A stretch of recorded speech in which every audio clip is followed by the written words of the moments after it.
Hello dear students, welcome to the class 5th। ये आपकी EVS की बुक जिसका नेम है अपना परिवेश। इसका चैप्टर नंबर 9 हम स्टार्ट कर चुके थे और इसका फर्स्ट पेज यानी कि पेज नंबर 50 आपको मैं करा चुकी हूँ, जिसमें आपको मैंने न्यू वर्ड्स दिए थे और ये पेज पूरा समझा दिया था। इसमें आपको बताया था कि वाटर के सोर्सेज कौन कौन से होते हैं, जैसे stepwell, well, river, pond, etc। और इसमें ये भी बताया था कि वाटर की हमारी लाइफ में कितनी वैल्यू होती हैं, बिना वाटर के हम बिल्कुल भी नहीं रह सकते।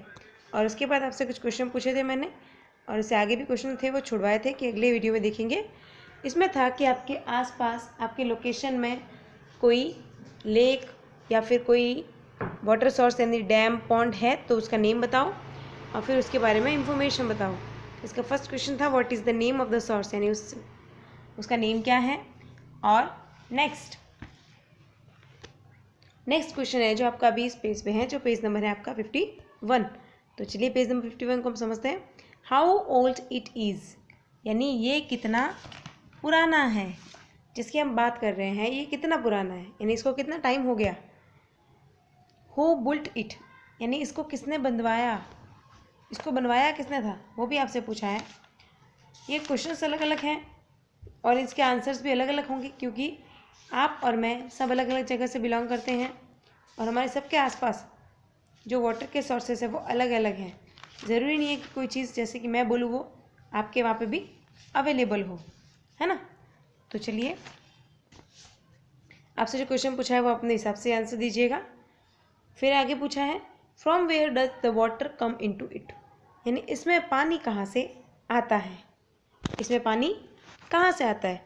अब ये तो सबको पता है कि बारिश का पानी आता है, चाहे वो लेक हो, चाहे वो सी हो, चाहे रिवर हो, डैम हो, कोई भी हो। लेकिन उसमें अलग अलग रिवर ऐड भी तो होते हैं ना। जैसे कि कोई रिवर है, 2-3 रिवर मिलके एक डैम में गिर रही है, तो जिससे वो डैम अच्छे से भर रहा है, फिर वापस ओवरफ्लो होके एक और रिवर निकल रही है। तो इस तरह से इसका अरेंजमेंट होता है। उसके बाद है what are the usages of the water obtained from it, यानी इसका जो वाटर है, इसका जो पानी है जिसकी भी आप बात कर रहे हो, चाहे वो रिवर है, डैम है, पॉन्ड है, जो भी है, तो वो किस किस काम में उनका यूज़ होता है, आपसे ये पूछा है। तो इसका आंसर तो आपके पास होगा और हो सकता है आपका और मेरा आंसर सेम हो। इस वाटर का यूज़ मोस्टली इरिगेशन यानी सिंचाई में होता है, यानी क्रॉप्स को, फसलों को पानी पिलाने में होता है, और इसको प्योरीफाई करके पानी पीने के काम में भी लेते हैं, लोग नहाने धोने के काम में भी लेते हैं, और हर जगह विलेज में, सिटी में जो पानी की टंकियाँ होती हैं उनसे इनका कनेक्शन होता है। तो जाके वो भर जाती हैं टंकियाँ जब, तो उनको प्योरीफाई करके वाटर को सप्लाई किया जाता है ताकि सबके यूज़ में आ सके। और ऐसे करके सारा पानी हम तक पहुंचता है, चाहे वो किसी टैंक के थ्रू पहुंचे या फिर इरिगेशन के थ्रू। अगर वो इरिगेशन में जाएगा, सिंचाई में जाएगा, तो भी वो हमारे लिए ही होता है। क्रॉप्स को मिलेगा तो क्रॉप्स अच्छे से ग्रो करेगी, अच्छे से ग्रो करेगी तो फसल अच्छी होगी, तो हमें खाना अच्छा मिलेगा, सब्जियां अच्छी मिलेगी, फ्रूट्स अच्छे मिलेंगे। तो बिल्कुल इसी तरह से पानी का यूज़ होता है। फिर है विच फेस्टिवल्स और fairs are organised near it, इसके आसपास कौन कौन से मेले या कोई फेस्टिवल ऑर्गेनाइज किए जाते हैं।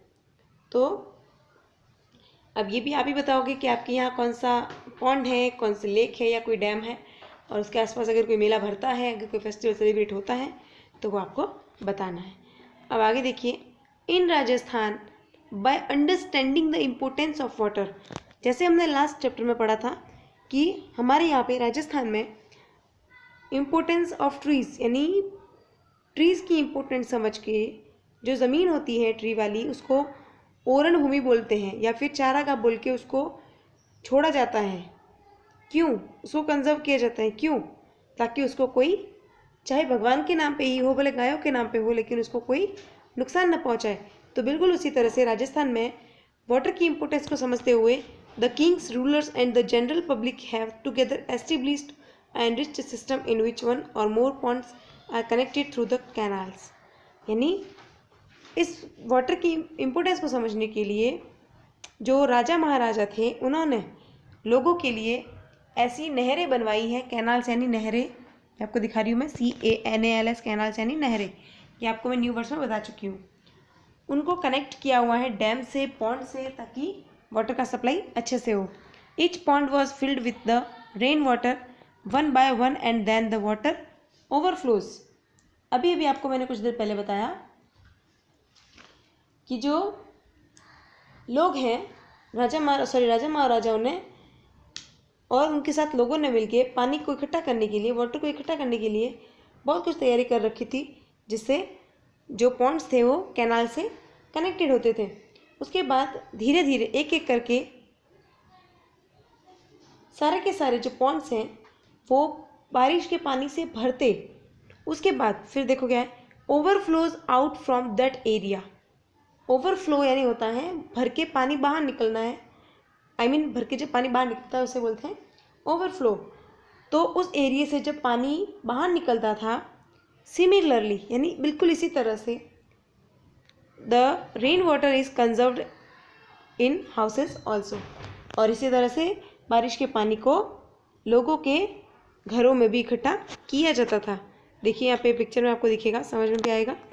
रेन वाटर कंजर्वेशन ये कैसे हो रहा है, अगर आपको समझ में आ रहा है तो समझने की कोशिश कीजिए।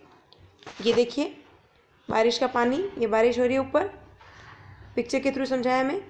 फिर ये बारिश का पानी, ये जो ढाल है ऐसे और ऐसे, फिर से समझा रही है, देखो ये और ये जो ढाल है, इससे पानी इकट्ठा होकर इस पाइप में गिरता है दोनों तरफ, और इन पाइप में से इकट्ठा होकर इस पाइप में आता है और फिर जाके सीधा टैंक में इकट्ठा हो जाता है, ताकि हम उस पानी को यूज़ कर सकें। फिर उस वाटर को फ़िल्टर भी करते हैं कई लोग, और फिल्टर करने की भी बहुत सारे सिस्टम्स होते हैं बारिश के। अब यहाँ पे क्वेश्चन देखो, what will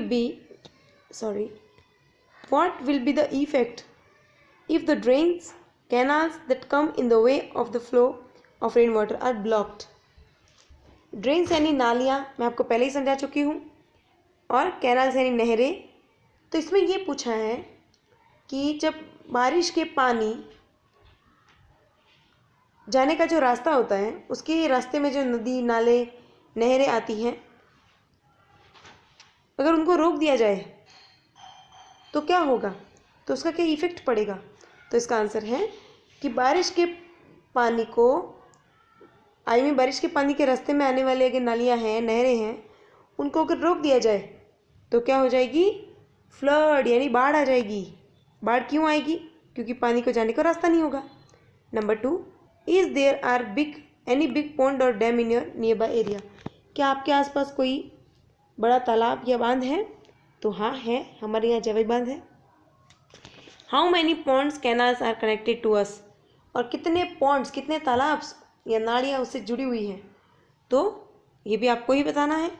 in which month of the year the ponds have more water, कौन से महीनों में सबसे ज़्यादा पानी इकट्ठा होता है इनमें पॉन्ड्स में। तो वैसे हर साल तो जुलाई में, जून में तो नहीं, वैसे जुलाई में इकट्ठा होता है पानी, लेकिन इस साल बारिश थोड़ी लेट हुई है तो अगस्त में, है ना, अगस्त मंथ। फिर है is the water of different ponds used for different purposes, यानी क्या डिफरेंट जो पॉन्ड्स हैं उनके पानी का यूज़ भी डिफरेंट किया जाता है, यानी उस पॉन्ड का पानी ऐसे यूज़ होगा, उस पॉन्ड का ऐसे, उस डैम का ऐसे, ऐसा होता है क्या। तो इसका आंसर है नो, ऐसा नहीं होता। डिफरेंट पॉन्ड्स के जो पानी है उसका यूज़ अलग अलग तरीके से नहीं होता।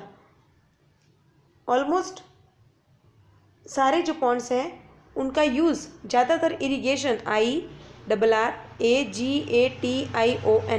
इरिगेशन यानी आपको बताया था मैंने, सिंचाई यानी फसलों को पानी पिलाना, उसमें होता है, और उसको फिल्टर करके पीने के पानी के रूप में यूज़ किया जाता है। आगे है नाउ डेज, यानी आजकल the water is filtered and then supplied to the houses from ponds, lakes ETC through the pipelines.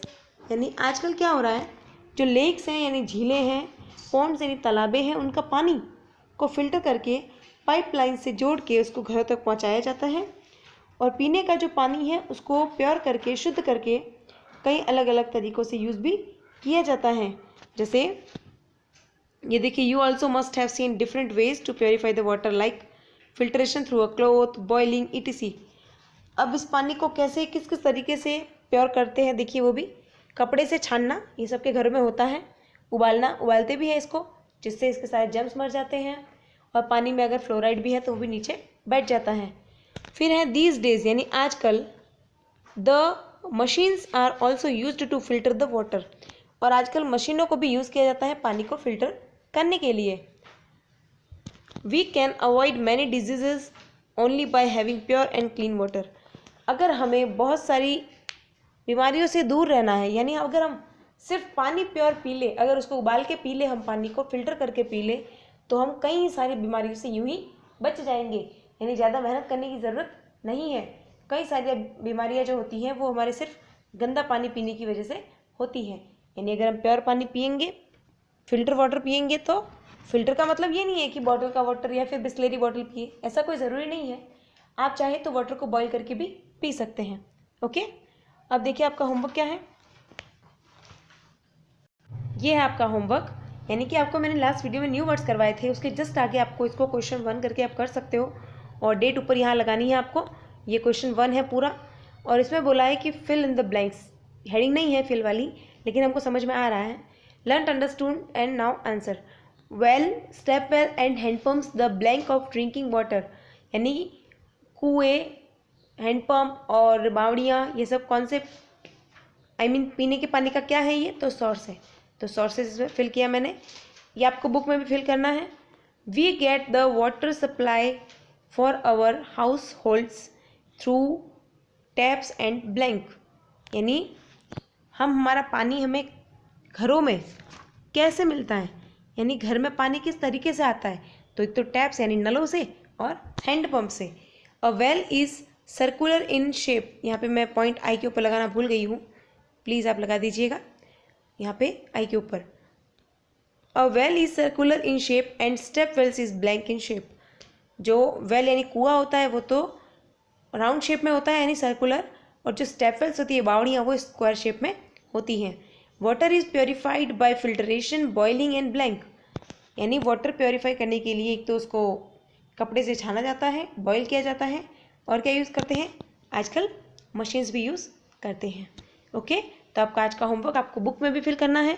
Book में आपका ये जो वर्क है वो आपको मिलेगा पेज नंबर 54 पर, तो उसमें भी आपको ये फिल करना है, और आपको अपनी नोटबुक में भी इसको करना है। Thank you.